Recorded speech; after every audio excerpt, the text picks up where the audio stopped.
حضور کی ایک زوجہ محترمہ تھی تو ان کے ہاتھ ذرا لمبے تھے، مومنوں کی ماں۔ بعض خواتین نے ان سے کہا کہ لمبے ہاتھوں والی، ہم بنا لیتے ہیں نا یہ بھی بات کہ اس کا ناک موٹا ہے تو اس کی آنکھیں چھوٹی ہیں، تو اس کے کان بڑے ہیں تو اس کے ہاتھ کیسے ہیں، تو کہا لمبے ہاتھوں والی۔ تو پریشان ہو گئی، نبی کریم علیہ السلام تشریف لائے، کیا ہوا؟ عرض کی یا رسول اللہ مجھے لمبے ہاتھوں والی کہتے ہیں۔ تو حضور فرمانے لگے یہ پریشان ہونے والی بات ہے کہ خوش ہونے والی بات؟ یا رسول اللہ کیا مطلب؟ فرمایا تو کہہ کہ رب نے لمبے ہاتھ اس لیے دیے ہیں تاکہ میں سخاوت زیادہ کر سکوں، میں سخاوت زیادہ، یہ جو میرا چہرہ ہے نا، یہ جو آپ کا چہرہ ہے، یہ آپ کی چاہت ہے کہ اللہ کی؟ فی ای صورت ما شاء رکبک، اللہ فرماتے ہیں جیسے میں نے چاہا ہے ویسے تجھے بنایا ہے۔ تو اگر میرا موٹا ناک، میری چھوٹی آنکھیں، میری بڑی آنکھیں، میرے چپٹے کان، یہ میرے تو نہیں، یہ تو میرے رب کی چاہت ہے۔ مجھے اپنے موٹے ہونٹوں سے نفرت کرنی چاہیے کہ اللہ کی چاہت سے پیار کرنا چاہیے؟ مجھے اپنے کالے رنگ پر پریشان رہنا چاہیے کہ رب کی چاہت پر مجھے پیار آنا چاہیے؟ اللہ کی چاہت پر پیار کر، یہ چاہت ہے اللہ کی، یہ چاہت ہے، تو اللہ کی چاہت سے محبت کر۔ تو پریشان ہو رہا ہے فلانے کا رنگ ہو رہا ہے تو میرا کالا ہے، فلانے کا مکان بڑا ہے تو میرا چھوٹا ہے، فلاں بڑی گاڑی میں کیسے بیٹھ گیا؟ بھئی اللہ نے چاہا تھا بیٹھ گیا، اللہ نے میرے لیے سائیکل پسند کی ہے، مجھے الحمدللہ کہہ کے سائیکل پہ بیٹھنا چاہیے، اس نے پسند کی ہے، اس کی رضا ہے کہ میں یہاں رہوں۔ تو ایک بات تو یہ ہمیشہ یاد رکھیں کہ آپ اپنے آپ کو مطمئن کریں، زندگی میں سکون دیں۔ نفسیاتی طور پر ہم بڑے ڈسٹرب اس لیے ہیں کہ ہم بے سکون رہتے ہیں جان بوجھ کے، وجہ ہی کوئی نہیں، لیکن جب تک زندگی ہے اللہ نے زندہ رکھنا ہے، اور جب وقت آ جانا ہے تو پھر کوئی ہمیں بچا سکتا، تو ٹینشن کس بات کی، ڈپریشن کس بات کا ہے؟ بڑے بڑے سمجھدار لوگوں کو کالا جادو ہو جاتا ہے، اور بڑے بڑے عقل مند لوگ ہوتے ہیں جن کی بھابھی انہیں نظر لگا دیتی ہے، بڑے بڑے سمجھدار لوگ ہوتے ہیں کہ جن کی دکان کے آگے کوئی تعویذ پھینک جاتا ہے، بڑے سمجھدار لوگ ہیں لیکن وہ چھوٹی چھوٹی باتوں سے اتنے کمزور ہو گئے کہ سانپ سے ڈرتے ڈرتے رسیوں سے بھی ڈرنا شروع کر دیے، رسیوں سے۔ وہ جی میں صبح کل چل رہا تھا تو میرے پیچھے کوئی چل رہا تھا، تو میں نے کہا سایہ ہوگا آپ کا، کوئی ساتھ چلتا ہے۔ ایک حدیث ہے ترمذی شریف کی، اسے یاد کر لیں، بڑا نفع دے گی۔ میرے نبی کریم علیہ السلام نے فرمایا اگر ساری دنیا مل کے بھی تیرا نقصان کرنا چاہے تو جب تک رب کی مشیت نہ ہو تیرا نقصان ہو نہیں سکتا۔ ختم ہو گئی بات، باہر آ جائیں اس چیز سے۔ اور فرمایا سارے زمانے کے لوگ مل کر تیرا نفع کرنا چاہیں تو جب تک اللہ نہ چاہے وہ تیرا کوئی نفع کر نہیں سکتے۔ نقصان بھی اللہ کی مشیت پہ ہے، نفع بھی اللہ کی رضا پہ ہے، تو پھر آپ بلا وجہ لوگوں کو دیکھ کر ٹینشن کیوں لیتے ہیں؟ ایک بات۔ دوسری بات یہ کہ دوسروں کی نفسیات کا بھی تھوڑا تھوڑا خیال کریں۔ ہم پتہ کیا چاہتے ہیں؟ سارے میرے مطابق چلیں، پھر نفسیاتی مسائل پیدا ہو۔ ایک بچے نے نا حضور کے کپڑوں پر پیشاب کر دیا تھا، اس کی ماں پریشان ہو گئی، بخاری ہے۔ یا رسول اللہ وہ بچہ تھا پتہ نہیں چلا، تو نبی پاک فرمانے لگے کیا ہو گیا؟ وہ بچہ ہے، اللہ نے پانی پیدا کیا نا، ابھی اس پہ پانی بہائیں گے سب ٹھیک ہو جائے گا، وہ بچہ ہے۔ لیکن حاجی صاحب گھر میں بگڑ جاتے ہیں، پوتا اگر پیشاب کر دے کہتے ہیں میں نماز پڑھنی ہوں، وہ بگڑ جاتے، پیر صاحب بگڑ جاتے اس بات پہ، علامہ صاحب بگڑ جاتے، سیٹھ صاحب کہتے ہیں پتہ ہی نہیں بچے نے پیشاب کر دیا۔ حضور نے فرمایا کہ بچہ بچہ ہوتا ہے، وہ چھوٹا ہے، اس کا ایک مزاج ہے، اس کا ایک مطالبہ ہے۔ نبی کریم کے غلام کے بیٹے ہیں حضرت اسامہ بن زید، نواسوں کی بات نہیں سنا رہا، زید بن حارثہ حضور کے غلام تھے، ان کے بیٹے ہیں، چھوٹی عمر تھی، ناک بہ رہا تھا۔ ویسے دادا جی ناک صاف کر دیتے ہیں پوتے کا، ہو سکتا ہے وہ ڈانٹ دے کر چل دوڑ جا کتنا گندا، اماں سے کہا تیرا ناک صاف کرے، چل نالائق، نانا بھی کہا چل بھاگ جا، کیونکہ وہ حاجی صاحب نے وضو کرنا ہے، نماز پڑھنی ہے، تو ان کے قریب یہ چیز آگے تو بڑا مسئلہ بن جائے گا۔ نبی کریم صلی اللہ علیہ وسلم نے کہا عائشہ اسامہ کی ناک بہ رہی ہے، صاف کر دو۔ حضرت عائشہ کہتی ہے میں ذرا اٹھی کو کپڑا دیکھ لو تو حضور جلدی سے اٹھے.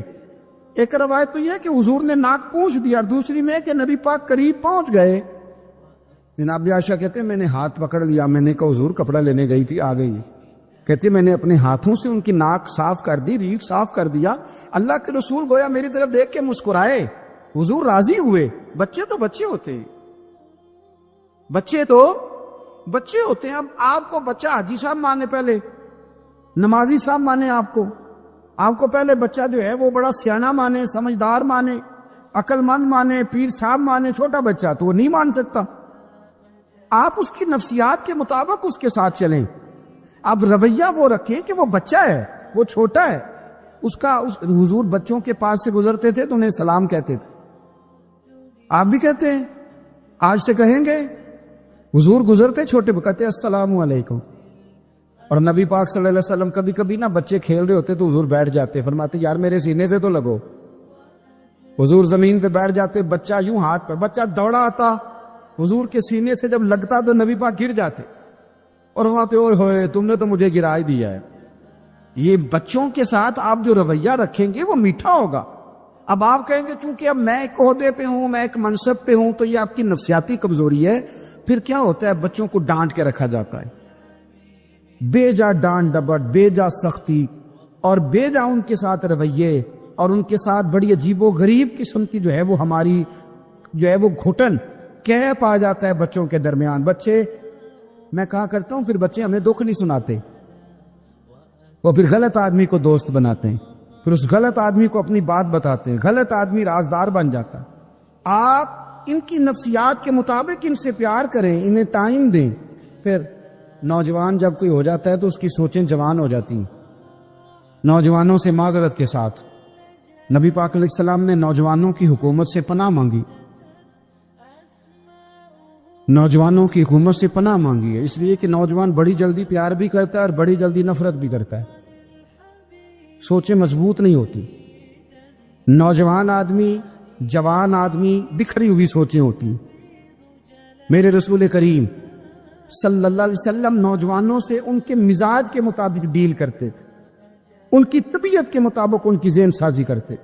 ہم نہ جوانوں کو وقت نہیں دیتے، ہم مطالبہ کرتے ہیں نوجوان سے کہ وہ ہے نوجوان، باتیں بوڑھوں والی کرے.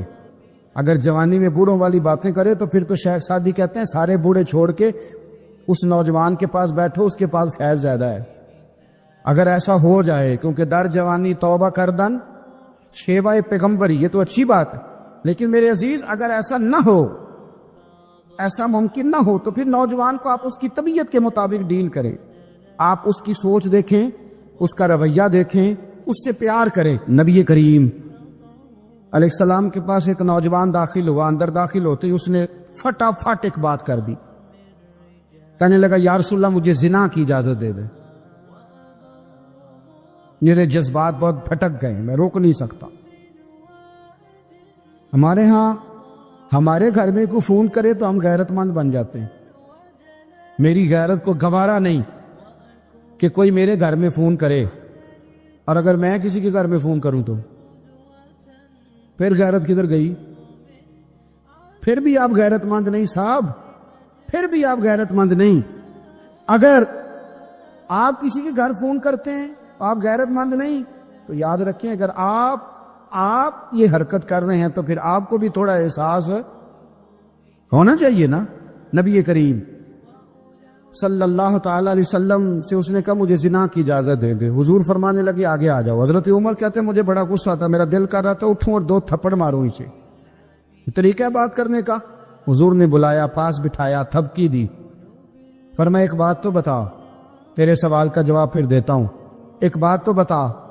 یا رسول اللہ صلی اللہ تعالی وسلم ارشاد فرمائیے. حضور فرمانے لگے تو پسند کرتا ہے کہ تیری بہن کے ساتھ کوئی زنا کرے؟ پسند کرتا ہے تو کہ تیری بہن کے ساتھ کوئی زنا کرے؟ کہنے لگا حضور میں بات بھی سننا پسند نہیں کرتا. تیری بیٹی کے ساتھ؟ کہنے لگا حضور زبان اس کی کھینچ لوں گا جو یہ بات کرے گا.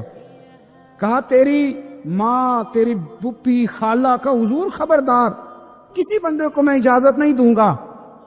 رسول کریم فرمانے لگے جس سے تو زنا کی اجازت مانگ رہا ہے وہ بھی تو کسی کی بہن ہے نا. وہ بھی تو کسی کی بیٹی ہے. جو غیرت، جو حمیت تجھے اپنے گھر کے بارے میں آتی ہے وہ دوسرے کے بارے میں کیوں نہیں آتی؟ جب نبی کریم نے اس نوجوان کو اس کے مزاج کے مطابق سمجھایا تو اس کی آنکھوں میں آنسو آ گئے. عرض کرنے لگا یا رسول اللہ صلی اللہ تعالی علیہ وسلم، حضور زنا کی ارادہ تو ایک طرف، آج کے بعد میری زبان پر اس کا نام بھی نہیں آئے گا. آپ سامنے والے کی نفسیات کو دیکھیں، آپ اپنے موڈ میں نہ رہیں. مجھے بڑی اچھی طرح یاد ہے ایک دفعہ نا مسجد میں ایک بچے نے نا آدھی بازوؤں کی شرٹ پہن کے نماز پڑھی.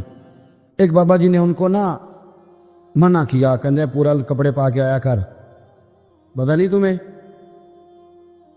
وہ بچہ کہنے لگا نماز ہو جاتی ہے. بازو آپ فولڈ کر کے ایسے کر کے، بڑے بازو فولڈ کر کے پڑھیں گے تو کراہت ہے، لیکن ویسے بھی آدھے بازو والی شرٹ میں نماز ہو جاتی ہے. لیکن اچھا عمل نہیں، اچھا یہی ہے کہ آپ کے بازو پورے ہوں. تو بزرگ ان سے کہنے پورے کپڑے پہن لو، کہنے لگا بھی ہو جاتی ہے نماز، میں بھی تھا. تو مجھے انہوں نے کہا جی حضرت صاحب بات سننا. میں نے کہا جی حکم. کہنے لگے ان کپڑوں میں نماز ہو جاتی ہے؟ میں نے کہا جی ہو جاتی ہے. کہندے لگتا ہے منڈا چودھریاں دا ہے. ایک منڈا لگتا ہے چودھریاں دا. فٹافٹ اسی وقت انہی پیروں پہ میں کہا جی ہے واقعی چودھریاں دا بچہ.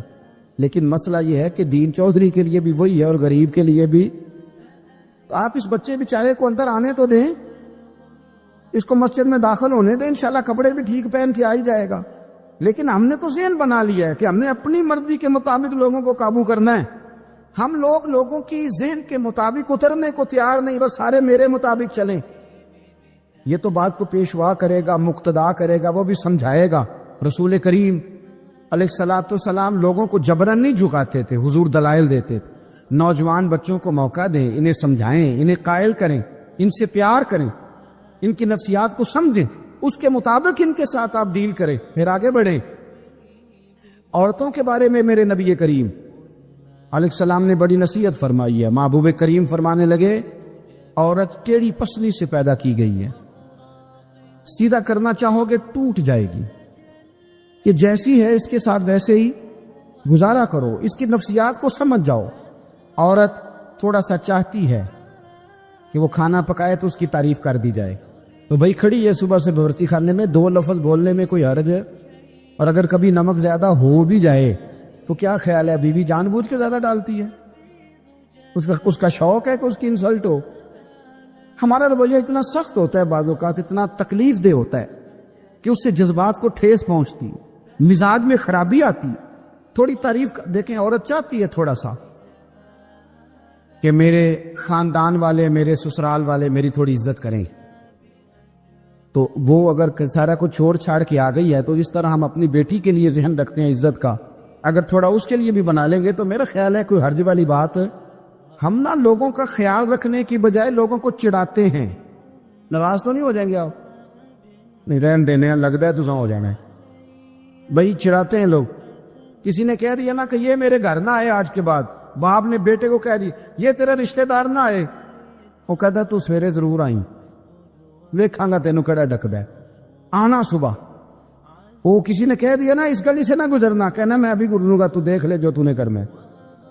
ہم لوگوں کی نفسیات کے بلکہ پتہ چل جائے نا فلانے کو فلان چیز بری لگتی ہے، اس کو لوگ زبردستی کرتے، چڑھاتے ہیں، نفرتیں پیدا کرتے، اس کے اندر غرور لاتے ہیں، مزاج کے اندر چڑچڑاپن پیدا کرتے. یہ کام نہ کریں. آپ اپنے لیے کیا گراؤنڈ بنا رہے ہیں کہ لوگ آپ سے نفرت کریں، لوگ تکلیف دیں آپ کو. یہ نوجوان بچے کسی نے ہارن دے دیا گاڑی کا تو آپ اس نے گاڑی پیچھے کرنی نہیں، وہ ماں بدولت کو ہارن بجا دیا. یہ مہذب قوموں کا یہ رویہ نہیں ہوتا. اپنی زندگی میں اگر آپ عاجزی لے آئیں، انکساری لے آئیں، حسد چھوڑ دیں، پیار لے آئیں، رشک لے آئیں، اپنی زندگی کے اندر تھوڑا سا کسی کے لیے احسار کرنا شروع کر دیں، قربانی دینا شروع کر دیں، تھوڑا سا اپنے اوپر ہلکا سا بوجھ ڈالیں تو شاید وجود تھوڑی دیر کے لیے تھک جائے لیکن روح کو بڑی آسودگی حاصل ہوئے، دل آپ کا سکون میں آ جائے گا. آپ ایسے محسوس کریں گے کہ میں اصلاح پذیر ہو گیا ہوں، میرے باطن کے اندر جو میل کچیل تھے وہ چھٹنے لگے، وہ دھدے اب آہستہ آہستہ کر کے دور ہونے لگے. ہمارا تو سٹیٹس اتنا خوفناک ہو گیا کہ ہمارے اپنے ترستے رہتے ہیں کہ چلو 2 جملے پیار کی بول دے، 2 جملے، اور کسی کے لیے بھی نہیں یار. ہمارا تو یقین کرے وہ بلند و باغ مزاج جانے ہمیں کہاں جا کے کھڑا کرے گا، کس جگہ پہ جا کے ہم رکیں گے. بڑا شوق ہے لوگوں کی گردنیں جھکانے کا، بڑا ہمیں شوق ہے، یہ میرا ملازم ہے، گھر میں بھی گئے ہیں تو 2-4 بندے کھڑے ہونے چاہیے اعزاز کے لیے، تھوڑا سا جھکے تو صحیح، تھوڑا پیار کرنا تو شروع کریں. تھوڑا یہ آپ کی گردن دیکھیں نا، جو بالکل اکڑ جائے وہ مردہ ہوتا ہے، اور جس میں کچھ نہ کچھ لچک ہو وہی تو زندہ ہوتا ہے. اگر آپ پکڑے ہوئے ہیں، اکڑ گئے ہیں آپ کو اپنے علاوہ، وہ کسی نے کہا تھا خدا مجھے ایسی خدائی نہ دے کہ اپنے سوا کچھ دکھائی نہ دے. کیا لے کے جانا ہے اس دنیا سے اگر آپ چند منٹ کسی سے پیار ہی نہیں کر پائے، کسی کا احساس ہی آپ کی طبیعت میں نہیں آیا، آپ کو ذرا خیال ہی نہیں آیا کسی کی بابت، کیونکہ ہمارا وہ احساس کدھر گیا. اصل بات یہ ہے کہ اندر تکبر چھپا لیا ہے، اب وہ نکلتا نہیں، کھٹکتا بڑا ہے، تنگ بڑا کرتا ہے، بڑی آرزو ہے کہ جانا جاؤں پہچانا جاؤں. سمجھتے نہیں. مولا علی شیر خدا غلام سے فرمانے لگے چل نا یار کپڑے خریدے. خادم کہتا ہے میں ساتھ گیا، حضرت علی نے 2 جوڑے خریدے، فرمایا آج 2 لینے بھی، ایک تیرا ایک میرا. کہتے ایک خاصا مہنگا لیا، ایک ذرا سستا لیا. میں فوراً سمجھ گیا مہنگا آقا کا ہے اور سستا اسی طرح ہی ہوتا ہے نا. مہنگا جوڑا آقا کا ہے اور سستا غلام کا ہے. کہتے تھیلے میں کپڑے ڈالے، میں نے اٹھائے، میں غلام تھا. وہ چوک آ گیا جہاں سے مولا علی نے اپنے حجرہ نور میں جانا تھا اور میں نے اپنے گھر جانا تھا. فرماتے وہ جگہ آ گئی، شیر خدا رضی اللہ تعالیٰ عنہ فرمانے لگے کہ لیا پتر میرے والا جوڑا مجھے دے دے، لا وہ میرے کپڑے مجھے دے دے. تو کہتے ہیں وہ بڑی ڈیفینیٹ تھی بات تھی، میں نے اسی وقت نکالا مہنگا جوڑا، جناب علی کو تھمایا. تو حضرت علی فرمانے لگے یہ تو نہیں میرا. باتیں مزے کے لیے سنتے ہیں صرف، اگر ان کے سننے میں اتنا مزہ ہے تو اس پر عمل کرنے میں کتنا مزہ ہوگا، یہ بھی تو کبھی آپ محسوس کریں نا. حضرت مولا علی شیر خدا فرمانے لگے یہ نہیں میرا تو وہ دوسرا ہے. وہ کہتا میں نے ایک فلسفہ بیان کیا، ایک علت بیان کی، ایک لاجک میں نے بیان کی. میں نے کہا حضور آپ مہنگا پہنے چونکہ آپ آقا ہیں، اور میں سستا پہنوں گا کیونکہ میں. تو حضرت علی نے فوری طور پہ حکم نہیں لگایا کہ نہیں تو دوسرا مجھے دے. عالم تھے نا، تو اس نے علت بیان کی تو پہلے اس کا وہ سبب توڑا، پہلے اس کی اس بات کا جواب دیا. دلیل کا جواب دلیل سے دینا چاہیے نا. کئی دفعہ لوگ دلیل کا جواب گالی سے دینے لگتے، یہ طریقہ غلط ہے.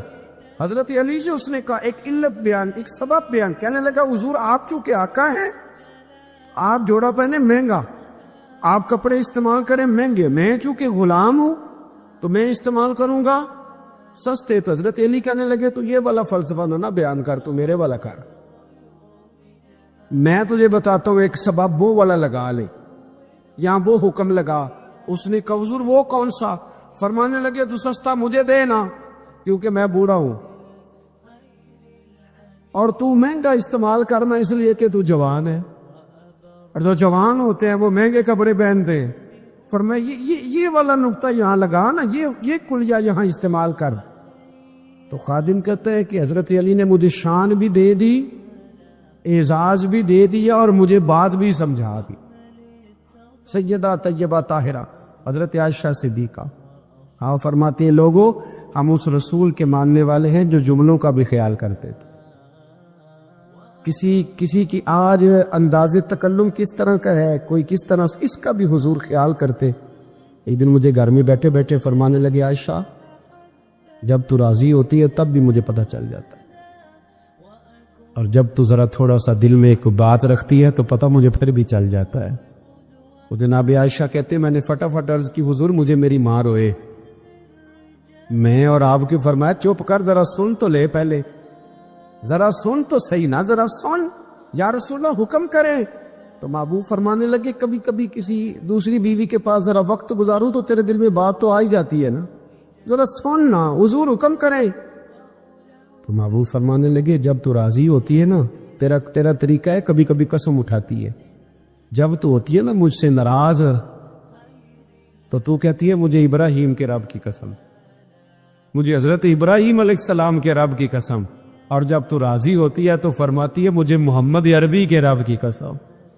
میں سمجھ جاتا ہوں کہ آج کوئی بات، جناب عائشہ کہتی ہے میں بڑا روئی۔ حضور نے فرمایا کیوں روتی ہے؟ میں پھر رو پڑی۔ حضور نے فرمایا میں نے تو تیرے احساسات بیان ہوئے تو رو پڑی۔ کہنے لگی روتی اس لیے ہوں کہ اللہ نے کیسا کریم رسول عطا فرمایا۔ حضور لفظ و جملوں تک کا احساس۔ امام غزالی روایت لائے ہیں، حضرت حذیفہ بن یمان رضی اللہ تعالیٰ عنہ فرماتے ہیں میں اپنے قریب محبوب علیہ السلام کے ساتھ میں سفر کر رہا تھا، گرمی کا موسم تھا، سفر کرتے ہم ایک باغ کے قریب سے گزرے تو سامنے کنواں نظر آیا۔ حضور فرمانے لگے حذیفہ یار گرمی بڑی ہے، غسل نہ کر لیں؟ میں نے کہا حضور بڑی بات ہے، کر لیں۔ کہتے سرکار کنویں کے قریب گئے تو کپڑوں سمیت غسل کرنے لگے، پھر بھی مجھے فرمایا کہ ذرا چادر نہیں تان لیتے؟ میں ذرا پسند نہیں کرتا کہ یہ گرمیوں میں ہمارے بچے جس طرح کا لباس پہنتے، یہ تہذیب کے مطابق نہیں، تہذیب کسی اور چیز کا نام۔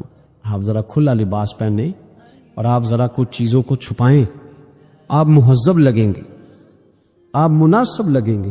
کالی بنیان پہن کے تو گلی میں نکل جانا، گلی میں کیا گھر میں بھی بیٹیاں ہوتی، بہنیں ہوتی، کیوں اس طرح کا لباس پہنتے جو غیر مناسب محسوس ہو؟ حضرت حذیفہ بن یمان رضی اللہ تعالیٰ عنہ فرماتے حضور کپڑوں سمیت غسل فرما رہے تھے، پھر بھی مجھے فرمایا چادر تان لو۔ توجہ ہے میری بات پر؟ یہ نوجوان ذرا زیادہ غور کرے کیا عرض کر رہا۔ کہتے میں چادر تان کے کھڑا ہو گیا، حضور غسل کرنے لگے تو پانی ٹھنڈا تھا، گرمی بھی بڑی تھی، حضور کو نہ ذرا لطف آیا تو فرمانے لگے تھوڑا اور نہ نہا لوں؟ یہ میں کہا حضور نہائیں۔ کہتے سرکار کو اور لطف آیا، فرمانے لگے ذرا اور نہ نہاؤں؟ میں بڑا مطمئن تھا، بڑا راضی تھا کہ مجھے نوکری کا موقع مل رہا ہے۔ کہتے ایک دو دفعہ سرکار نے فرمایا، پھر حضور بس کرنے لگے تو میں نے کہا حضور تھوڑا اور غسل فرمائیں، گرمی بڑی ہے۔ تو سرکار اور غسل کرنے لگے، خاصی دیر حضور نہائے، غسل فرمایا، فارغ ہو گئے نا جب، میرا کلیجہ بڑا ٹھنڈا تھا کہ میں نے نوکری کر لی۔ جب فارغ ہو گئے تو حضور مجھے فرمانے لگے چل اب تو غسل کر۔ اگر روٹی بچ جائے تو بندے ڈرائیور کو بھیج دیتے، اگر کبھی بچ جائے۔ چلیں آپ نے کون سا مجھ سے ناراض ہونے، آپ تو اپنے، اگر کوئی دیگ بڑھ جائے تو مدرسے بھیج دیتے کہ وہ اس کو کہتے آپ یہی ہے کہ اس کے پیروں کے نیچے فرشتے پر بچھاتے، یہ بھی آپ کہتے ہیں کہ آفت جی آپ کی بڑی شان ہے، آپ نماز پڑھاتے، پر دیکھ وہ بھیجنی ہے جو بچ گئی، وہ آپ بھیج دیں، بچ گئی ہے وہ زیادہ تھی تو ہم نے کہا چلو بچوں کو دے دیتے۔ یہ اعزاز نہیں دیا، دیکھ دے دی پر آپ نے عزت نہیں دی، یہ وقار کا مجھے مزہ نہیں آیا اس کا، یہ کوئی سرور والا کام نہیں۔ میرا ایک دوست مجھے ایک دن کہنے لگا حضرت جی اگر کچھ ٹائم ملا نہ نکلا تو میں آؤں گا۔ میں کہ یار نہ یہ دا کوئی مزہ ہے، ساڑھے کو تو ٹائم کٹ کے آنا یار، حد ہو گئی۔ تو کہہ کہ میں بڑا مصروف ہوں پر آپ حکم تو کرے، میں سویرے ہی آیا، یہ کیا بات آپ نے؟ ازی کو بچے کچھ ٹائم آ لے ہمارے پاس تو آ، تھوڑا سا سارا کچھ چھوڑ چھاڑ کے پتہ چلے کہ تو آیا ہے۔ میری بات کی سمجھ آ رہی ہے میرے عزیز؟ بات کو سمجھنا ہے آپ نے۔ حضرت حذیفہ بن یمان رضی اللہ تعالیٰ عنہ فرماتے ہیں کہ جب حضور غسل فرما چکے تو کہنے لگے اب تو غسل کر۔ کہتے ہیں میں غسل کرنے لگا تو سرکار نے فرمایا چادر مجھے دینا، میں تان کے کھڑا ہو جاؤں۔ یعنی نبی کریم کی بات کر رہا ہوں۔ وہ ساری زندگی پیر صاحب نوکری کراتے رہتے ہیں، مرید پہ چڑھ گئے نا قرضہ تو کہتے ہیں اس کا ذاتی معاملہ ہے۔ تو جب تیرے گھر جھاڑو دے رہا تھا پھر نہیں ذاتی معاملہ تھا؟ تھوڑی تو بھی پیار کر لے، کبھی تو بھی ان کے ساتھ کہہ۔ وہ میرے ایک دوست ہیں پیر صاحب، تو عرس پہ میں گیا ہوا تھا تو ان کا بچہ وہ اپنے بیٹے سے پوچھتے ہیں کہ پتر وہ دال والا جو دیگ ہے وہ گرم ہی ہے نا؟ کہنے لگا ابا جی بس ٹھیک ہی ہے چل جائے گی، یعنی گرم کرنا بھی پسند نہیں صاحبزادے کے لیے۔ ابا جی چل جائے گی۔ تو پیر صاحب نے بڑا اچھا جملہ کہا، ہمیں لگے پتر جب تو مریدوں کے گھر جاتا ہے تو تیرے ساتھ یہ سلوک کرتے؟ اس طرح تو انہوں نے کہا یار کم از کم تیرا زور لگے گا، ایک آرڈر ہی کرنا ہے ذرا گرم ہو۔ پر ہم سمجھتے نہیں نا چیزوں کو، الا ماشاء اللہ اچھے لوگوں کی بات نہیں کرتا۔ میرے بھائی حضرت حذیفہ بن یمان رضی اللہ تعالیٰ عنہ فرماتے ہیں قربان جاؤں، کریم رسول نے چادر تان لی، میرے لیے چادر تان لی، میرے لیے، تو امیر حرم، میں فقیر بے نوا، تو کجا من کجا، یعنی میرے لیے چادر، میں گلیاں دا روڑا کوڑا تے مینوں محل چڑھایا ہے سانیاں، حضور نے چادر تان لی، کرنا غسل، اگر مجھے گرمی لگ رہی ہے تو تجھے بھی تو لگ رہی ہے نا۔ حضرت حذیفہ بن یمان کہتے ہیں میں نے کہا حضور میں بغیر چادر کے فرمایا نا میں کھڑا رہوں گا، تو کر غسل۔ حضرت حذیفہ بن یمان کہتے ہیں تھوڑا سا غسل کر کے میں نے چھوڑ دیا، حضور فرمانے لگے نہیں اور نہا ذرا۔ کہتے ہیں میں نے عرض کی یا رسول اللہ صلی اللہ علیہ وسلم میں نہا لیا، فرمایا نہیں تھوڑا اور غسل کر۔ فرماتے میں نے اور غسل کیا، تھوڑی دیر کے بعد فارغ ہوا، میں نے کہا حضور مہربانی فرمائیں میں نہا چکا، تو فرمانے لگے نا امید اتنی دیر میں نے کیا ہے، تمہیں اتنی دیر غسل کا۔ حضرت حذیفہ بن یمان کہتے ہیں میں رو پڑا، میں نے کہا محبوبہ تیرے کرم پہ قربان جاؤں، اب بس کرے، حضور میں نہا چکا ہوں۔ تو حضور فرمانے لگے حذیفہ گھر سے کٹھے نکلے تھے نا، گرمی میں ایک جیسا سفر کیا ہے نا، یار تو غسل کر، مجھے اچھا لگ، یار یہ کیا سٹیٹس ہم نے بنا لیا، ہم اپنوں کے بیچ بھی اسی طرح رہیں گے، ہم اپنوں کے بیچ جو ہمارے اپنے ہیں ہم ان سے بھی کبھی، میں مسجد میں بیٹھا ہوں باب وضو، وہ بھی میں نے عشاء پڑھی ہے، وہ دیانتداری سے بتاتا ہوں، یہ بیمار ہو گیا تو بڑی میری ٹانگوں میں ٹائیفائڈ بخار تھا، تو بڑی سخت تکلیف میری ٹانگوں میں آئی، اذیت آئی، مجھے چلا نہیں جاتا تھا، چھڑی پکڑ کے میں چلتا تھا، میری اماں بھی حیات تھی، میں نے اسے کہہ دیا کہ بڑی ٹانگوں میں درد ہے، تو میں سو گیا، میری آنکھ کھلی تو میری ماں میری ٹانگیں دبا رہی، میری ماں میری ٹانگ، اور میری جیسے آنکھ کھلی تو میں نے جھٹ سے اپنی ٹانگوں کو سمیٹا، میں نے کہا مدی آپ یہ کیا کر رہی ہیں؟ تو میری اماں جی نے کیا، بیمار رہتی تھی، شوگر تھی، کہنے لگی پتر تو نے میری روز دباندہ، آپ بات کو سمجھے نا، وقت گزر گیا، وہ انتقال کر گئی، 8-9 سال بیت گئے، پر وہ کبھی اس وقت کو یاد کرتا ہوں تو دل ٹھنڈا ہو جا۔ ہم حسد کرتے، بہت سارے لوگوں سے کرتے ہیں، ماننے کو تیار نہیں ہوتے، کرتے، بلکہ امام غزالی رحمۃ اللہ علیہ تو فرماتے کہ حسد تو پایا ہی مالداروں اور صاحب علم لوگوں میں جاتا ہے۔ وہ کہتے غریب آدمی ان پڑھ بندہ تو اس دوڑ میں شامل ہی نہیں ہوتا، وہ نہیں شامل ہوتا، وہ سمجھتا ہے کہ میں تو اس پائے کا ہی نہیں ہوں، اس میں تو شامل ہی وہ ہوتے ہیں جن کے پلے کوئی شے، تو لوگ حسد کر رہے ہوتے ہیں، اندر جھگڑا ہوتا ہے، وہ پریشان ہوتے ہیں تو بے سکون رہتے۔ اصل مسئلہ اس بات کا نہیں ہوتا کہ میرے پاس نعمت نہیں، اصل رٹا یہ ہوتا ہے کہ میرے پاس تو ہے پر اس کے پاس نہیں ہونی چاہیے تھی، ادھر کیسے چلی گئی۔ اعلیٰ حضرت فرماتے ہیں حسد کرنے والا اس بندے پر اعتراض نہیں کر رہا ہوتا، حسد کرنے والا بنیادی طور پر اللہ کی تقسیم پر اعتراض کرتا، اللہ کی تقسیم پر۔ ہمارے اندر یہ میل چڑھ، اور گھروں کے اندر یہ پوری ایک دوڑ شروع ہے، دیورانی کے اندر، جیٹھانی کے اندر یہ پوری دوڑ ہے، اور ایک وقت آتا ہے کہ بھائی بھائی سے حسد کرنے لگ جاتا ہے، کیسے سکون پائے گا؟ حسد ایک آگ ہے، اور ترمذی شریف کے جو لفظ ہیں حدیث کے وہ بڑے نرالے ہیں۔ نبی پاک صلی اللہ علیہ وسلم نے فرمایا حسد نیکیوں کو یوں کھا جاتا ہے جیسے خشک لکڑی کو آگ کھا جاتی، یعنی وہ کھائی جاتی ہے، لکڑی کی اپنی کوئی حیثیت باقی، تھوڑی دیر پہلے وہ لکڑی تھی اور اب وہ خاک ہے، حسد کھا جاتا ہے۔ تو اور پھر مزے کی بات یہ کہ یہاں حضور نے ایک اور بھی بات بیان کی، میں حسد نیکیوں کو کس کو کھاتا ہے؟ اس کا مطلب ہے حسد کرنے والے نیک بھی ہوتے، نیک لوگ بھی حسد، یہ سرکار نہیں فرمایا نا، حسد نیکیوں کو، اس کا مطلب ہے یہ حسد کرنے والے کچھ نہ کچھ نیک بھی ہوتے، نیکیاں بھی کرتے رہتے ہیں، حسد بھی کرتے رہتے ہیں، تو وہ ہوتا یہ ہے کہ وہ ساتھ ساتھ ضائع ہوتی ہے۔ حسد نہ کریں، رشک کریں، رشک کریں۔ آپ کہیں کیا بات ہے؟ جناب عائشہ صدیقہ رضی اللہ تعالیٰ عنہ فرماتی ہے میں نے ساری زندگی سیدہ خدیجہ الکبریٰ پہ رشک کیا، کیا بات تھی اس عورت کی، ان کا رنگ بھی زیادہ گورا نہیں تھا، سرکار سے عمر بھی کچھ زیادہ تھی، 2 دفعہ پہلے نکاح بھی ہو چکا تھا، پر کیا قابل رشک بی ہے کہ جسے اپنی ساری حیات ظاہرہ میں میرے نبی پاک نے یاد کیا ہے۔ اب رشک کرے، کہیں کیا بات ہے، اللہ اسے دیا تو مجھے بھی دے، رشک سے۔ دنیا داروں سے امیدیں چھوڑ دیں ورنہ آپ کمزور پڑ جائیں گے، آپ کی امیدیں ٹوٹیں گی۔ کتنا کمزور ہے وہ شخص جو 2-4 ہزار کے لیے کسی بندے کی چاپلوسی کرتا ہے، اس کے پیچھے بھاگتا ہے، خوش آمدیں کرتا ہے، تھوڑے سے نوٹوں کے لیے، دکھ سکھ میں کام آئے گا اس کام کے لیے۔ میرے رسول کریم علیہ السلام نے فرمایا جس نے بندوں کو راضی کرتے کرتے رب کو ناراض کر دیا، اس کی دنیا بھی گئی اور آخرت بھی گئی۔ اور فرمایا جس نے بندوں کی پرواہ نہیں کی، اللہ کو راضی کیا، فرمایا اگر رب راضی ہو گیا تو لوگوں کے دلوں میں بھی محبت پیدا فرما دے گا۔ دنیا داروں سے امیدیں وابستہ کرنا، لوگوں کے پیچھے، یہ چھوڑ دیں، آپ بے چین رہیں گے، بے قرار رہیں گے۔ اللہ والوں سے ضرور امیدیں وابستہ کریں، اس لیے کہ ان کے پاس جو کچھ ہوتا ہے وہ دراصل رب کا ہی ہوتا ہے۔